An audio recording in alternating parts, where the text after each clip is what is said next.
S, ನೀವು ಎಲ್ಲರೂ ಕೂಡ ತುಂಬ ಇಂಟ್ರೆಸ್ಟಾಗಿ ನೋಡ್ತಾ ಇರ್ತಕ್ಕಂಥ ಆಟ ಅಂದರೆ ಅದು ಈ ವಾರ ನಿಮಗೆಲ್ಲರೂ ಕೂಡ ಚೆನ್ನಾಗಿ ಗೊತ್ತಿದೆ.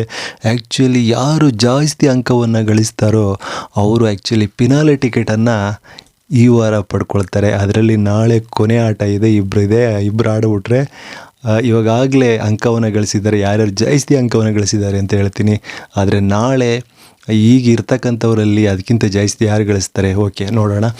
ಇವಾಗ ಆ್ಯಕ್ಚುಲಿ ತುಂಬ ಜಾಸ್ತಿ ಅಂಕವನ್ನು ಗಳಿಸಿರ್ತಕ್ಕಂಥದ್ದು ನಮ್ಮ ಸಂಗೀತ ಅವರು 210 ಅಂಕಗಳನ್ನು ಗಳಿಸಿದರೆ, ನಮ್ಮ ವರ್ತೂರವರು 200 ಅಂಕವನ್ನು ಗಳಿಸಿದ್ದಾರೆ. ಅಂದರೆ ವರ್ತೂರವರು 2ನೇ ಸ್ಥಾನದಲ್ಲಿ ಇದ್ದಾರೆ.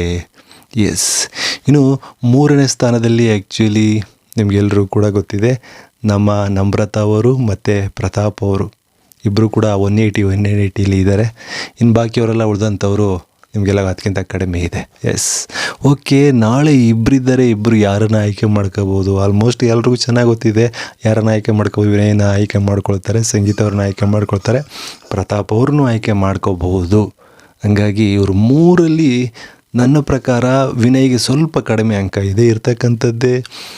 ನಮ್ಮ ಸಂಗೀತ ಅವರಿಗೆ ಮತ್ತು ಪ್ರತಾಪ್ ಅವರಿಗೆ ಇವರಿಬ್ಬರಲ್ಲಿ ಪೈಪೋಟಿ ಬರುತ್ತೆ. ನಾಳೆ ಏನಾರ ಪ್ರತಾಪ್ ಏನಾದ್ರೂ ಆಟ ಆಡಿ 100 ಅಂಕ ಗಳಿಸ್ಬಿಟ್ರೆ ಅವನದು 280, ಇನ್ನೊಂದರಲ್ಲೂ ತಗೊಬಿಟ್ಟು ಅದರಲ್ಲೂ ಗೆದ್ದುಬಿಟ್ರೆ 380 ಹೋಗ್ಬಿಡುತ್ತೆ.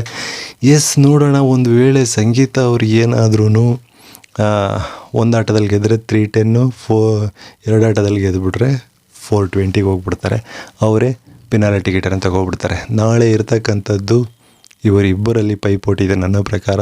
ನೋಡೋಣ ಪಿನಾಲೆ ಟಿಕೆಟ್ ಯಾರಿಗೆ ಸಿಗುತ್ತೆ. ನಿಮ್ಗೇನು ಅನಿಸುತ್ತೆ ಕಮೆಂಟ್ ಮಾಡಿ.